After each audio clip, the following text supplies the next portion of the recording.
students. After doing the kinds of political parties, now we have last two topics in this chapter, that is the challenges to political parties and how to reform these political parties. Now what are the basic challenges for the political parties? First is your lack of internal democracy. Now, what do you mean by lack of internal democracy? The power is concentrated in the hands of one or handful of leaders. Now, in this, they say is the power is in the hands of few leaders. Leaders at the top, they enjoy the powers.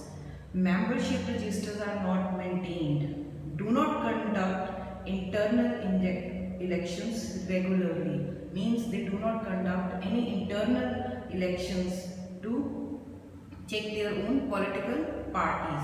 Ordinary members do not get the chance to come up. The top leaders is often disconnected with the grassroots workers. Loyalty to the policies and principles of the party has less value than the loyalty to the top leader. Means the loyalty to the policies and principles of the party and has less value. Means now the leaders at the lower level, they are not loyal to the principles or the ideology of the party. They are, rather than being loyal to the ideology, they are more loyal to the top leaders. And moreover, the leaders, they are not connected with the grassroots workers. They are enjoy at the top level. This is your first lack of internal democracy. Now we will discuss about the second point, that is dynastic succession. Now dynastic succession means the person born in a particular family becomes a leader by virtue of his birth. Means the top position in many political parties are usually controlled by the members of one family. You have the better, and you have the better example of Congress. In Congress you have seen first it was Pandit Jawaharlal Nehru, then it was late Shrimati Indira Gandhi, then we have Rajiv Gandhi, and now we are seeing whom in the Congress National Party, that is Rahul Gandhi and Priyanka Gandhi. Means that nobody other get the chance. Ordinary people do not get the chance to come up and hold the country.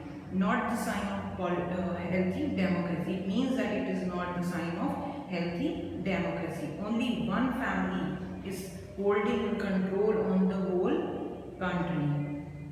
This tendency is present in most of the political parties in India. You can see the better example in Punjab also. Like you have Akali Dal in the Punjab. They all family members are settled in the political parties. So they do not give the chance to the other people to come and hold the power. This is not the case in India alone, but in many other countries as well. It does not happen in India, it happens in many other states also.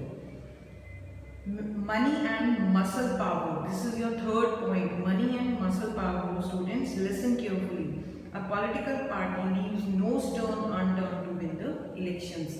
Means political parties, they try to compete, to defeat everything to just win the elections, and they do not bother about anything. For that they spend huge of money, nominates the candidates who can raise money. Now the leaders, the top leaders, they nominate only those candidates for the elections who have the huge money, who can raise the elections by the money. Rich people give funding often influence the decisions and policies. Like we have many industries, big industries in our country, like Tata, Birla, Reliance. All of these companies, what they do, they used to spend money in the political parties at the time of elections. If the party of their choice wins the elections and come to the power, so what they do, they frame, the political parties used to frame the policies and programs according to these businessman class. So they are not concerned about the poor people, not about the ordinary people. So this is basically a money and muscle power. Parties often take in help of criminals and give them tickets. There are many parties who take the supports of the criminal and give them the ticket to contest for the elections. Now at the last we have fourth point being a meaningful choice. Decline in the ideological difference almost different parties. Most of the political parties sound similar to one another. People have no choice in choosing the better of the two evils. Now the people think that all the parties are same. There is no different of ideology, because all the people who come to the power, all the leaders who come to the power, earlier they used to commit so many things that whenever we will come to the power, we will do this for you, that for you. But as soon as they come to the power, they do not bother about the ordinary people. This is, I think so, basically agenda of every political party. So people have no choice between the two evils. They have to choose one or the other evil. In some states, the party in power just changes every 5 years, but people seldom experience change on the ground. Now you can see, now if you are not satisfied with the present ruling party, what you will do in the next elections, you will not give them the vote. So do you think that some another party will come into the power, will do something different from the ruling party? No. So this is the basic problem with the political party. These are the challenges to the political parties. Now we will switch to the reforms to political parties. Now first is your anti-defection law. Now the law says, this anti-defection law says that if any MLA or MP changes the party, he or she will lose the seat in the legislature. The same, they will cannot contest the election from the party which they have left. They cannot come, and in future they will cannot come and join the party again. This new law has helped bring defection down. It has made any dissent even more difficult. Now the MLAs, by making this anti-defection law, the MLAs and MPs cannot change their parties very easily. Their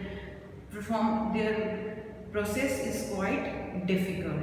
MPs and MLAs have to accept whatever the party leaders decide, whether they are agree with the leaders or not, but they have to accept the decisions of the leaders. Now the second point, details of property and criminal proceedings during nomination.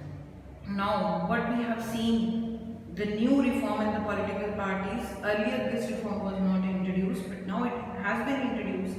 Now it has been made a mandatory part that every candidate who contests elections to file an affidavit giving details of his property and criminal cases pending against him. They have to give the details, affidavit, that how much education, how much educated that man or woman is, and how many criminal cases are pending against him. Is there any criminal case pending him? So they have to give every details in advance. The new system has made a lot of information available to the public. Now this procedure, now this reform has made many things available to the people. Now the people know, you are choosing, particularly you are choosing A candidate, so you know each and everything about the A candidate, how much educated he or she is, how much property he or she is requiring, what qualities he or she may have. So everything you know beforehand. Now the third point is mandatory organizational elections and IT returns. It is necessary for every political parties to have their organization. There means, one we have country elections, another we have the organizational elections, which there should be elections in between the party to check the work of the party, and they have to see that how many of their filing their income tax returns, whether they are fulfilling all these demands or not. The parties may started doing so, but sometimes it's mere formalities. The parties sometimes do and sometimes it's mere formality for them. Now we will switch to the last point, that is suggestions for future. This is very important part of reforms to political parties. Now it should be mandatory for political parties to give minimum number of seats, about 1/3 to women candidates. Now these are the suggestions that women should be given 1/3 of the ticket should be given to the women candidates. There should be state funding of elections. Now earlier we have done in the challenges that how money and muscle power influence the elections.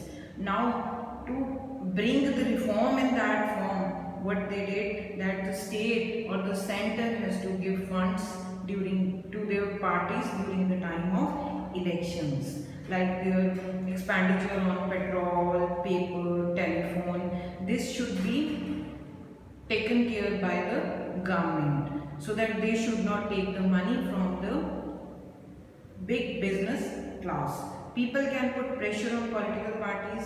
This could be done through petitions, publicity and agitation. So people could change and shape the political parties. You know that you are living in a democratic form of country. Democracy means for the people, by the people and of the people. It is, everyone is familiar with this term. So now the people can change or put pressure on the political parties, and how that pressure could be put, that is could be done through the petitions. Petitions mean that they could go and approach to the court and put the petition over there that what about the policies of the political parties, and it could be done through the agitations also. Like you have seen, when you are not satisfied with the policies or programs of the government or laws of the government, what the basic people used to do, they used to do the agitation. Political parties can prove if those who want this join politics, as the quality of democracy depends upon the degree of participation. Now students, you have heard that in our country more than 40% of people do not go and cast their vote.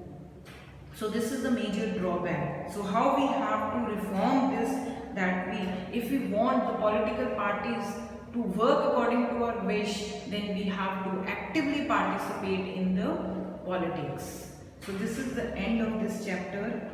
So please do read the chapter thoroughly. Everything is given in your book. Now you will get the next assignment for this chapter. Thank you.